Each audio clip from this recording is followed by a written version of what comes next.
All right, Adam. One of my favorite topics. We talked a little bit about mentors in a way before, but influencers. Sometimes they come in a second. Sometimes they come over a Mm. lifetime, different ways. When I speak a lot, I talk about my grandfather, him, my grandmother, my mom, my aunt immigrated from Kiev, Ukraine, to Canada years ago.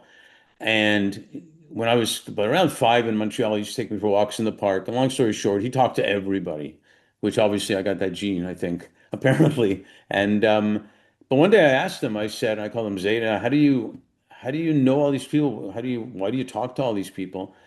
And I'm five, and I still remember my 5-year-old brain thinking, which some of my friends still think I have that brain, but that just means I need new friends. But that's another conversation. Um, and he said, "Well, you see that person coming." One time I looked up and I smiled at him, and he came over and smiled at me. And then someone else saw us smiling and came over, and he talked a little bit more about what. But I remember succinctly thinking to myself, as an innocent 5-year-old, life's going to be easy. I just have to smile to people, and it stuck. And I remembered it later on and later on as well. And that's sometimes all it does take to be an influencer, especially in the right moment and right time. But we all have had different ones, hopefully mostly positive ones versus negative. But can you share two or three people that have been influential in your life?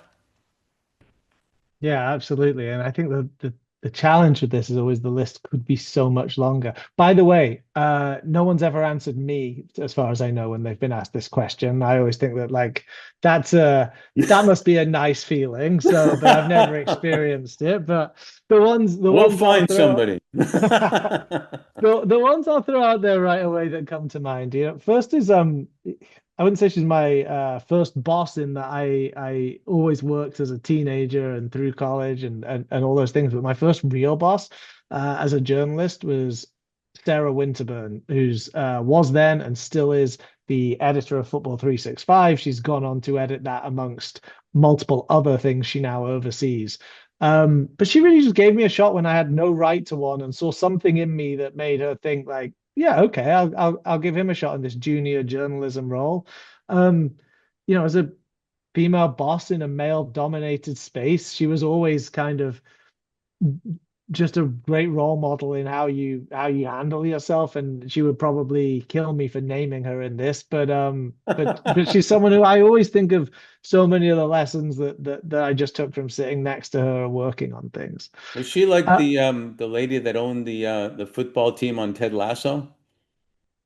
Just, I don't know if she would enjoy me making that comparison, but right. certainly I she was figured someone she who did. she might because I'm sure she Well, in loves the the sense show. of She's strength the biggest and football fan and football expert you'll ever meet. yeah, I Um, meant it in the sense of strength and all the positive points. 100%, 100%. Um, I'd say as well then if I move on from there and could stop in so many places, but the team at Benchmark where I worked, which back then, now it's however many dozen people work there, but back then there were around 10 of us running multiple businesses between us that were growing quickly, that were doing innovative things. And I could name so many of them, like Tom Kaplan, who was the COO there at the time, just leveled me up in terms of like the standards that I demanded of myself and the work content I put out there, and like always pushed to be like, is this as good as it can be? Um, and I said to you when we spoke before around, I don't think I worked as hard as I could have done at school.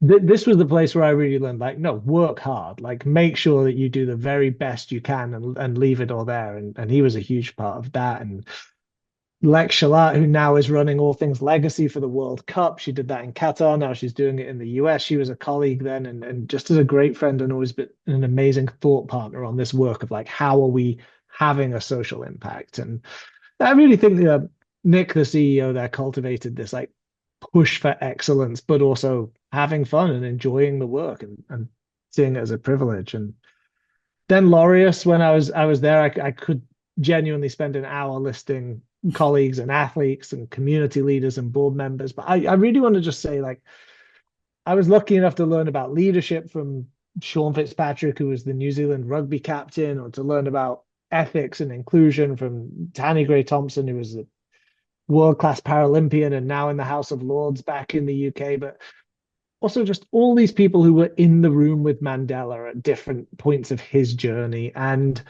the lessons that they took from him, the lessons I've taken from that about like how you approach things, how you try and bring people together rather than force them apart, all of those things just inspire me every day to accept that this work is sometimes hard and you need to be patient, but like you can get there and you can get results.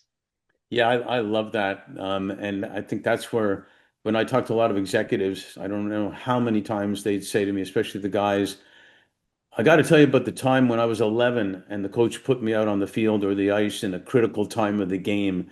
They don't even tell me if they scored or anything. They were just, the coach believed in me that time. And, there is an Mhm. expression, it only takes one person to believe in you to make it. And the foundation that some of these executives, so many hold on to that as their foundation of confidence. And it always reminded me of the teacher that says, "This is the best class I've ever had in my life," and or you're thinking she tells that to everybody, but you still think she meant it to you. It's just it's super important. Thank you so much for sharing that. Thank you.